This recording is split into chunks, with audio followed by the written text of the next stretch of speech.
and welcome to another booktube video from me, Lauren, from Lauren and the Books. I hope you're all having a wonderful November so far. November. It's exciting, isn't it? Today I'm going to be doing my November at the moment video.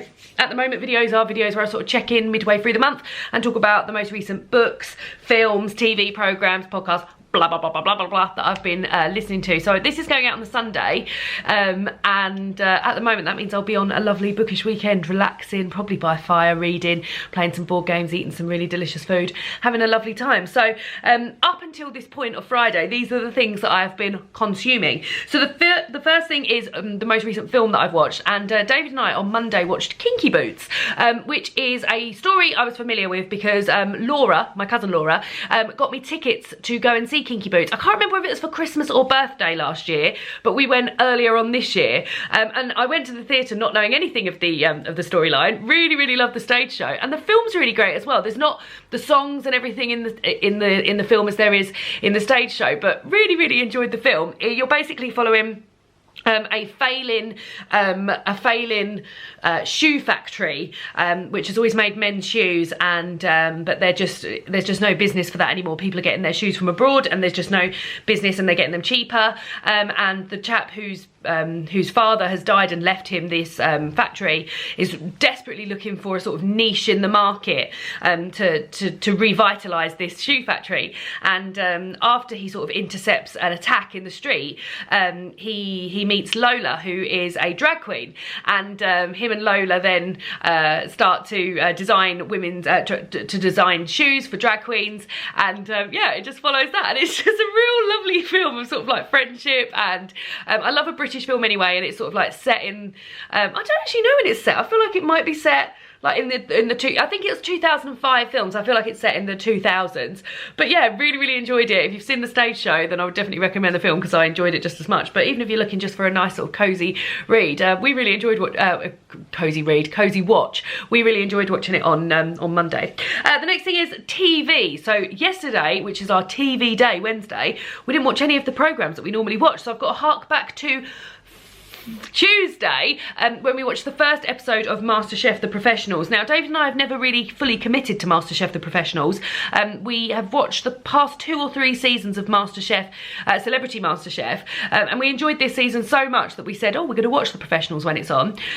So it is a cookery show where professional cooks come forward and have to compete in a competition where they lots of different, so a skills test, for example. So they had to get they had to make pasta and a lamb ragu in a certain amount of time, and then they have to do their signature dish, and it's judged by Monica Galetti and Marcus Waring, both of whom I'm very fond of, and also Greg Wallace, who I am less fond of. But I really enjoyed the first episode and the second episode was on last night, Wednesday night, but we're going to catch up on that tonight, as well as The Apprentice, Taskmaster and RuPaul's Drag Race, because there's a hell of a lot to catch up on. So that's the last thing I watched. Now, books.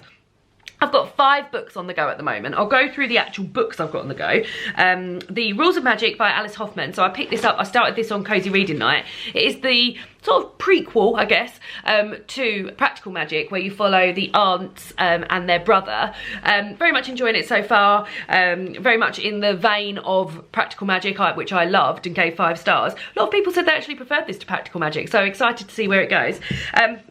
And then the next 2 are ones that I'm not really going to mention because I'm actually, at the moment, I mean, you would have seen this by now, but I'm filming a non-fiction reading afternoon video where I'm reading an essay or a chapter from a non-fiction book and then discussing them. So the 2 books that I'm reading at the moment, I'm about to start on 3 more, are Rife, 21 Stories from Britain's Youth. This is edited by Nikesh Shukla and Sammy Jones. This is a collection of essays from young people under the age of 25 about what it's like living in Britain.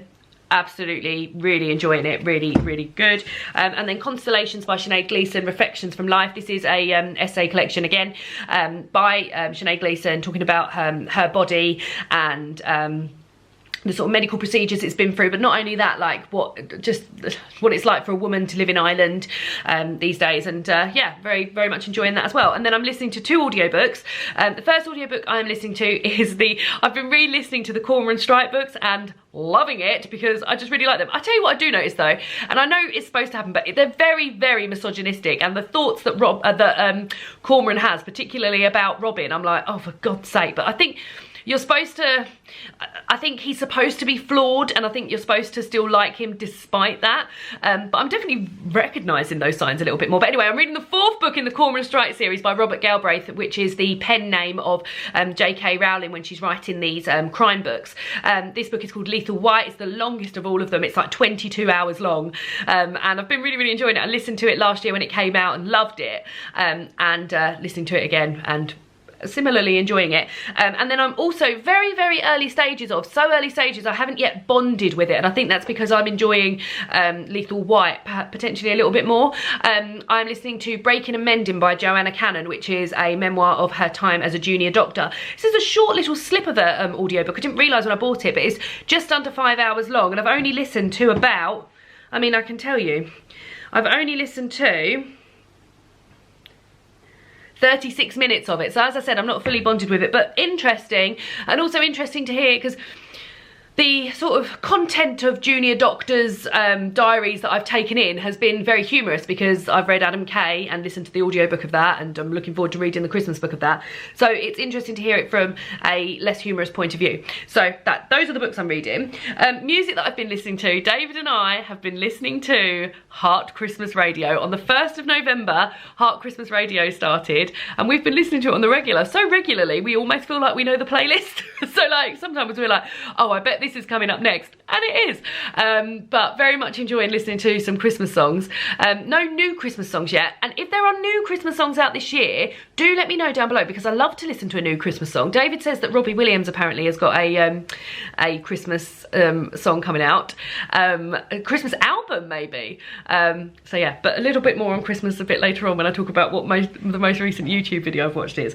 So the podcast I've listened to, and I'm not going to go into great details about this, the last podcast episode, the last podcast I listened to was the HighLow, which is a podcast that I talk about quite a lot on this channel. I get a lot of sort of recommendations and things. It's run by 2 journalists, Pandora Sykes and Dolly Alderton, and they talk about current affairs, and they normally have a guest, and they talk about things that are going on at the moment, and I very much enjoy it. It's a very sort of like privileged white woman podcast, but I think I can sort of park that and still enjoy it, and still get so many recommendations from this podcast, like really, really great recommendations. Most recently, Modern Love on Amazon Prime is a recommendation that I got from there, and I'm actually listening to a podcast where they're talking about how much they love it, so that's quite interesting. So yeah, but I have mentioned that before, but if you're sort of into the same sort of things that I am, I imagine you'll be into the podcast as well, just because I get a lot of recommendations from there.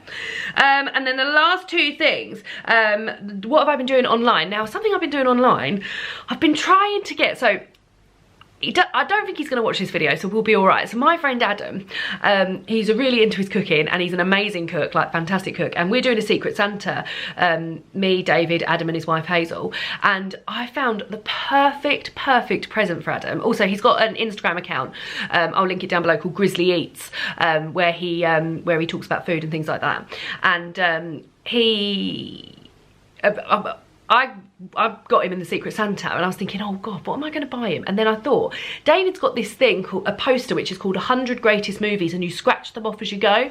And Adam was talking about things that he wants to do on his Instagram account, and like a project or something like that. And I thought, oh God, I wonder if there's a 100 Greatest Foods or 100 Greatest Dishes. And there is, except it's sold out everywhere. So I've spent quite a considerable amount of my time trying to see if I can find a second-hand poster of this 100 Greatest Dishes. Do you know the posters I mean? Like the one, like David's got they do like books, box sets, things to do, and you scratch them off as you go. David's got the box sets one, and yeah, I found this dishes one, and I was like, that'll be amazing. He can work his way through it, scratch them off as he goes, have a great time.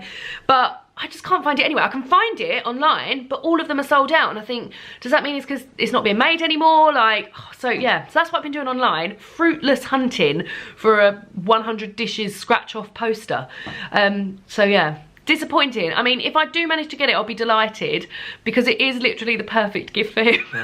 So yeah, hopefully I'll be able to find it, but that's what I've been doing online. And then lastly, what is the last YouTube video I watched? And this morning at work, myself and my colleague watched the new Christmas advert. On my first Christmas advert this year I've seen, the Audi Christmas advert, which focuses on the character of Kevin the Carrot, who I believe has been sort of in these adverts a couple of years now, maybe like even 3 or 4 years.